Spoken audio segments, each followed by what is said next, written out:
Viewers అందరికీ వైశాఖ పౌర్ణమి శుభాకాంక్షలు.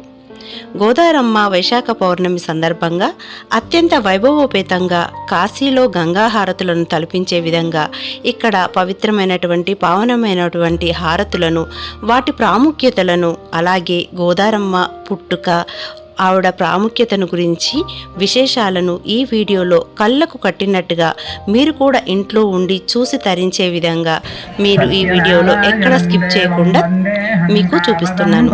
So మీరు కూడా ఎక్కడ స్కిప్ చేయకుండా చూడండి. వీలైతే ఒక లైక్, అలాగే కామెంట్ బాక్స్లో గోదారమ్మకి నమస్కారాలైతే తెలియచేయండి. ఓం శ్రీ గోదావరి దేవియే నమః. ఆంధ్రప్రదేశ్ ప్రభుత్వం దేవాదాయ ధర్మాదాయ శాఖ శ్రీ వీర వెంకట సత్యనారాయణ స్వామి వారి దేవస్థానము అన్నవరం వారి ఆధ్వర్యమును గోదావరి నిత్య హారతి. గౌతమీ ముని తపఫలితం, గంగాధరుని వరామృతం, గోకర్ణిక స్థల జననం, గోదావరిగా నిత్య ప్రవాహం. ఓ సూర్యోదయ సమయాన గోదావరిలో స్నానమాచరించి ఆ గోదావరి తల్లిని స్మరించుకుంటున్నారు ఓ గురువు గారు. ఇది విన్న ఆయన శిష్యుడు గురువు గారిని ఇలా ప్రశ్నించారు: జనజీవనాన్ని, సమస్త ప్రాణికోటిని బ్రతికించడానికి ఇలా ప్రవహిస్తోన్న ఈ గోదావరి తల్లి ఎక్కడ పుట్టింది, ఎందుకు పుట్టింది అని. ఆ గురువుగారు గోదావరి జననం ప్రాముఖ్యతల గురించి ఆ శిష్యుడికి ఇలా బోధించసాగారు. రేవాతీరే తపఃక్రియాత్, మరణం జాహ్నవీ తటే, దానం దద్యాత్ కురుక్షేత్రే, గౌతమ్యాం హృదయం వరం కురు. నర్మదా నది తీరంలో తపస్సు చేసిన విశేష ఫలితం, గంగా నది తీరాన శరీరాన్ని వదిలిన విశేష ఫలితం, కురుక్షేత్రంలో దానం చేసిన విశేష ఫలితం, ఈ 3 ఫలితాలను మించిన 3 రెట్ల ఫలితం ఈ గోదావరిలో స్నానమాచరించడం వల్ల కలుగుతుంది అంటూ నీలా సందిగ్ధంలో ఉన్న ఎంతో మంది ఉంటారు. వాళ్ళందరికీ కూడా ఇది తెలుసుకోవలసిన అవసరం ఉంది. దేశమంతయు క్షామము రాజ్యమేలి కాటకములు సంభవించి పెద్ద ఎత్తున జనులు పశుపక్షాదులు నశించిపోవుట గాంచి మునులు బాధపడి గౌతమముని దరికి ఏపించి దానిని పరిష్కరించమని కోరిది. గౌతమముని ఈ కార్యం మనం తలపెట్టవలసినది కాదు అని వారించెను. అందుకు బాధపడిన మునులు ఏదైనా ఉపాయముచే గౌతమముని వలనే ఈ కార్యమును సాధించవలనని తలచి వారి తపోబలము చేత ఒక క్షణాయువైన గోదా అను మాయాగోవును సృష్టించి దానిని గౌతమముని ఆశ్రమ వాకిటయందు ప్రవేశపెట్టిరి. అది గాంచిన గౌతమముని ఒక చిన్న దర్భచే దానిని అదిలించగా తక్షణమే అది మరణించినది. ఇది చూసిన మునులు గౌతమముని గోవధ గావించినాడని ఘోషించుతుండగా గౌతమముని దీనికి ప్రాయశ్చిత్తమేమిటి అని ఆ మునులనడిగారు. అంతటా మునులు శివుని జటాజూటమునందు బంధించియున్న గంగను ప్రార్థించి తెచ్చి ఆధారముగా ఈ గోవును బ్రతికించవచ్చును అని ఉపాయము చెప్పిరి. అంతటా గౌతమ ముని శివుణ్ణి పరమభక్తితో ప్రార్థించ పరవశుడైన శివుడు శిరముంచి గౌతమ మునిని ఆశీర్వదించ గంగను ఇలకు పంపించెను. గంగ పరమభక్తితో గౌతమ మునిని అనుసరించి వచ్చి గోవుని బ్రతికించెను. గోవుని బ్రతికించుటకై ఇలకేటించిన గంగ గౌతమ ముని వలన వచ్చినది కనుక గౌతమిగాను, గోదా నుంచి ప్రవహించినది కనుక గోదావరిగాను ప్రసిద్ధి చెందెను అని తనకు తెలిసిన వృత్తాంతమును శిష్యునికి వివరించెను. పవిత్రమైన కార్యాచరణకు వచ్చినది కనుకనే గోదావరి తల్లి పవిత్రమైనది. పశ్చిమ కనుమలలోని నాసిక్ నందు గల గోకర్ణికం నుండి ఒక చిన్న ధారగా ప్రవహించి నదిలా మారి దక్షిణాన భద్రాచలమందు రామపాదములను తాకి పంచవటి మీదుగా పాపికొండలను ముద్దాడుతూ ఉభయ గోదావరులకు జీవాధారమై అఖండ గోదావరిగా రాజమహేంద్రవరానికి వరమయ్యింది. ఈ సప్త గోదావరికి సప్త ఋషులే ప్రతీకలై నిత్యహారతినిస్తున్నారు. భక్తులు నిశ్శబ్దాన్ని పాటించి హారతులు తిలకించ ప్రార్థన.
ఏకహారతి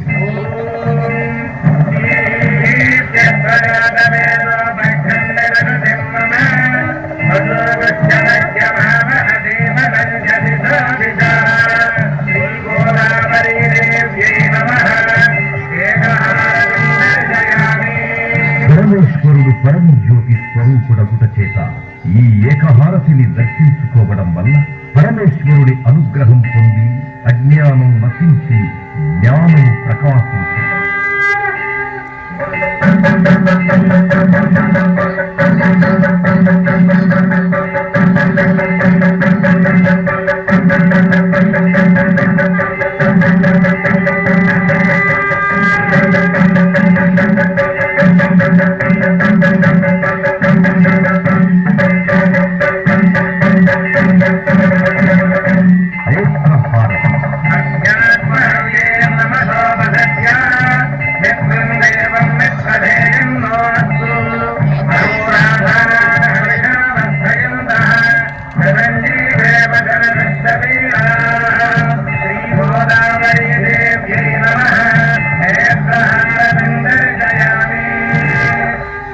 ఈ నేత్రహారతిని దర్శించుకోవడం వలన నేత్రములకు సంబంధించిన దోషములు తొలగి పార్వతీదేవి అనుగ్రహం కలిగి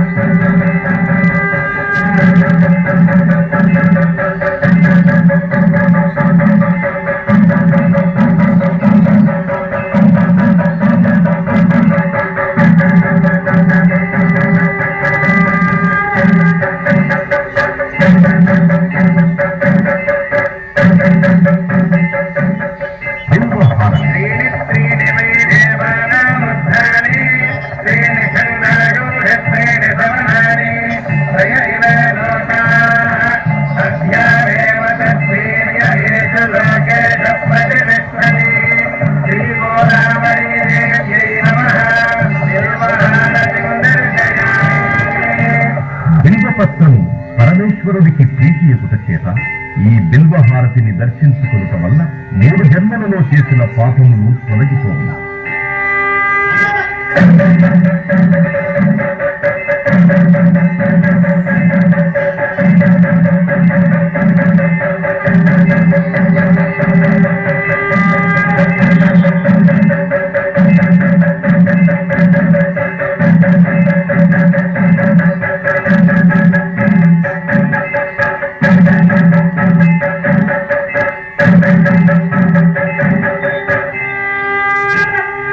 నాగహారతి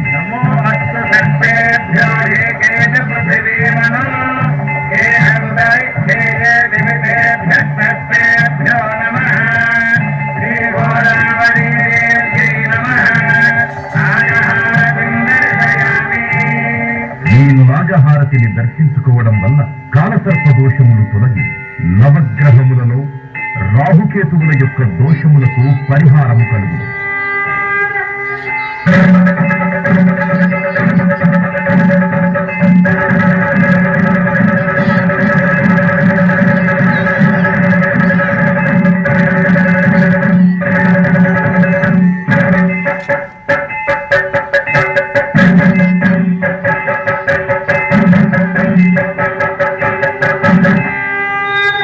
పంచహారతి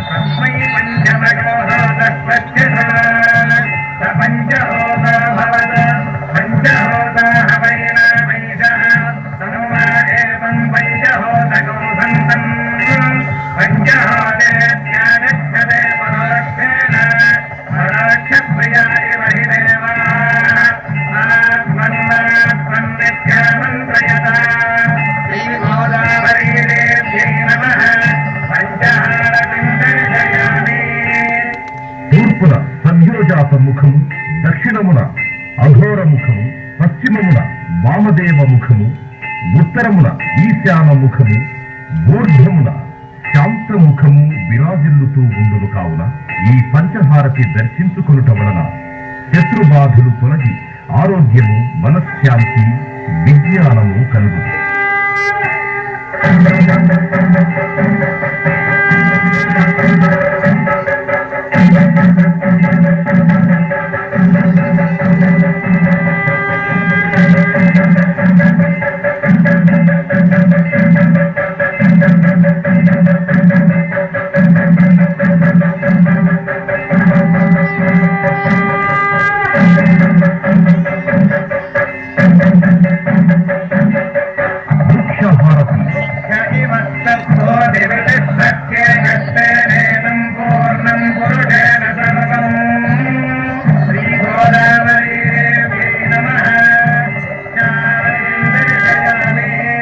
అమ్మవారు ప్రకృతి స్వరూపము అగుట చేత ఈ వృక్షహారతి దర్శనము వలన అమ్మవారి అనుగ్రహము కలుగు.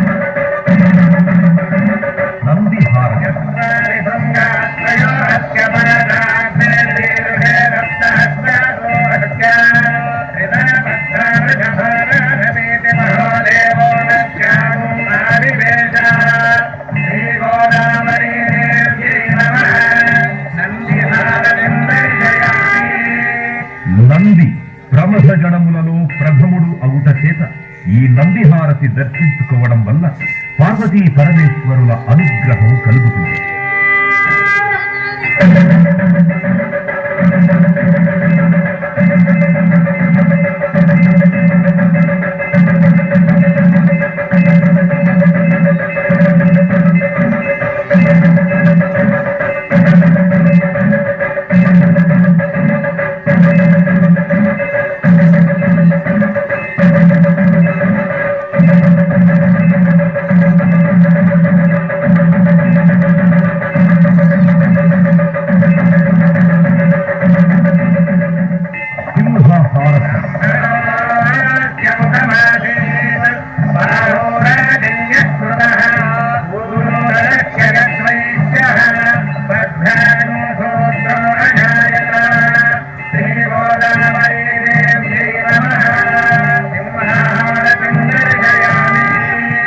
సింహము అమ్మవారి వాహనము అగుట చేత ఈ సింహహారతిని దర్శించుకోవడం వలన మానసిక ఆందోళనలు, భూత ప్రేత పిశాచ బాధలు తొలగు.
పరమశివుడు రుద్రస్వరూపుడగుట చేత ఈ రుద్రహారతి దర్శనం వలన విద్యావృద్ధి, మనశుద్ధి కలిగి ఈర్ష్య, అసూయ, ద్వేషములు తొలగు.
ఈ చక్రహారతి దర్శనము వలన పంచమహాపాతకములు నశించును. కాంతి, బలము, ధైర్యము, ఆయుర్వృద్ధి కలుగు.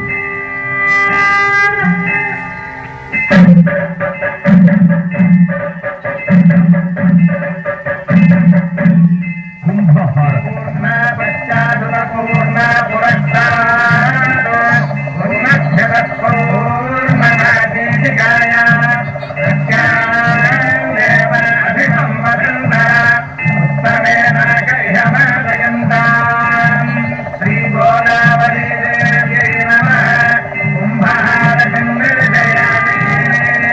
ఈ కుంభహారతిని దర్శించుకోవడం వల్ల నరఘోష, దిష్టిఘోష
హారతిని దర్శించుకోవడం వలన దోషములు నశించి నిత్య శుభమంగళములు, శ్రీ లక్ష్మీదేవి అనుగ్రహము పొందుదు.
నక్షత్రవశాత్తు, నామ నక్షత్రవశాత్తు ఏ దోషములున్నా ఈ నక్షత్ర హారతిని దర్శించడం వల్ల ఆయా దోష పరిహారములు జరుగు.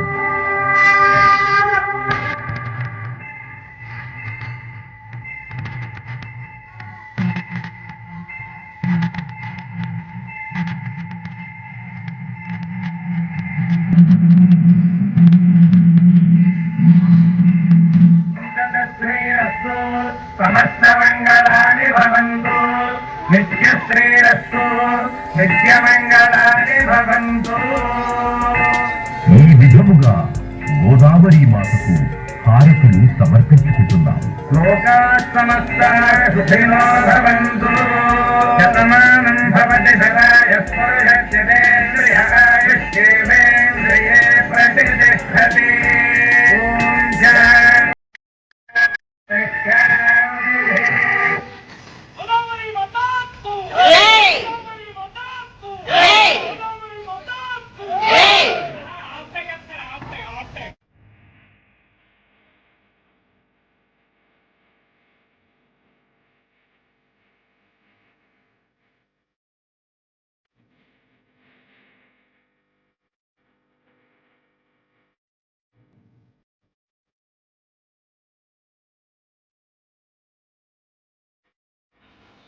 గోదారమ్మకు నిత్యహారతులు ముగిశాక జయ జయనాదాలు మోగుతూ ఉంటే వేద పండితులు వేద ఆశీర్వచనం వచ్చిన భక్తులందరికీ ఇచ్చేసి అలాగే గోదారమ్మ నీళ్లను చిలకరిస్తూ వేద ఆశీర్వచనం తెలుపుతూ అందరికీ ప్రసాద వితరణ అలాగే విభూది వితరణ కూడా జరపబడుతుంది.